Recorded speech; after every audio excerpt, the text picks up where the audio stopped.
Assalamualaikum warahmatullahi wabarakatuh. Halo teman-teman, saya Afifah Zahratunisa, mahasiswi Prodi D3 Kebendaharaan Negara 2019.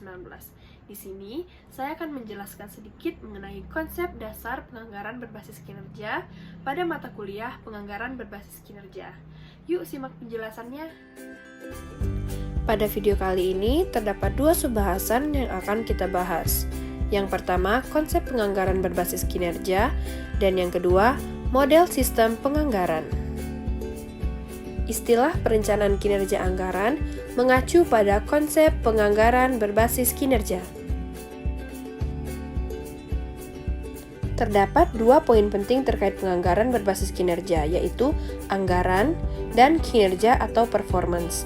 Anggaran merupakan rencana keuangan pemerintah yang disusun berdasarkan kaidah-kaidah dalam mencapai tujuan bernegara, dan kinerja merupakan prestasi kerja berupa output dari suatu kegiatan atau outcome dari suatu program dengan kualitas dan kuantitas terukur.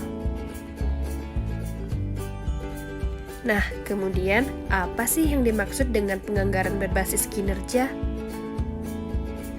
Penganggaran berbasis kinerja merupakan proses penyusunan anggaran yang dilakukan dengan memperhatikan keterkaitan antara pendanaan dan kinerja yang diharapkan, serta memperhatikan efisiensi dalam pencapaian kinerja.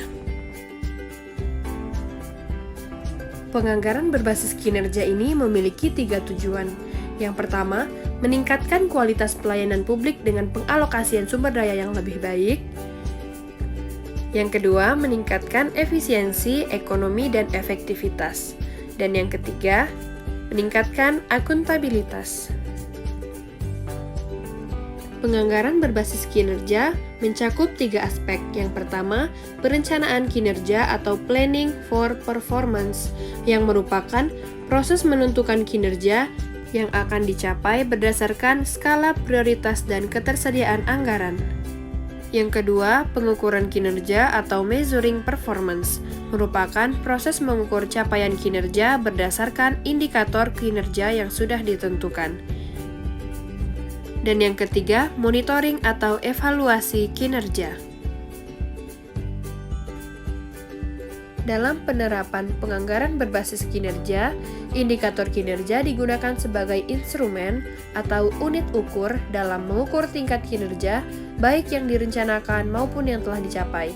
Pengelolaan indikator kinerja dilakukan melalui pendekatan Balanced Scorecard, yang merupakan konsep pengukuran kinerja berdasarkan perspektif finansial, customer, proses bisnis internal, dan pertumbuhan dan pembelajaran. Selanjutnya terkait kategori kinerja penganggaran. Secara garis besar, kategori kinerja penganggaran dibedakan menjadi 2. Yang pertama, berdasarkan tingkat kelembagaan dalam pembuatan rencana anggaran. Yang terbagi menjadi 2, yaitu institusional atau dilembagakan dan ad hoc atau penggunaan tertentu. Yang kedua, berdasarkan hubungan dalam proses pengambilan keputusan anggaran, yaitu secara ketat dan secara longgar. Kemudian, siapa sajakah pengguna atau user informasi kinerja ini? Yang pertama adalah kabinet atau kepresidenan, berperan menentukan tujuan utama dan prioritas kebijakan pemerintah. Dan yang kedua ada menteri yang berperan mengarahkan KL dalam memperhitungkan dan mengawasi kinerja. Yang ketiga ada Badan Perencanaan yang berperan dalam pengembangan rencana nasional. Yang keempat, ada Kementerian Keuangan yang berperan dalam mempersiapkan kebijakan fiskal dan usulan anggaran. Yang kelima, Kementerian Lini dalam menghasilkan informasi kinerja. Yang keenam, Badan Legislatif yang berperan dalam hal menyetujui anggaran tahunan. Yang ketujuh, audit eksternal yang berperan dalam melakukan audit kinerja program. Dan yang terakhir, publik atau masyarakat yang menggunakan informasi kinerja untuk memastikan kualitas layanan yang disediakan pemerintah. Kemudian, kita masuk pada subbahasan yang kedua, yaitu model sistem penganggaran. Terdapat 4 model atau jenis sistem penganggaran. Yang pertama, line item budgeting, di mana pengeluaran atau anggaran diklasifikasikan berdasarkan organisasi dan objek pengeluaran.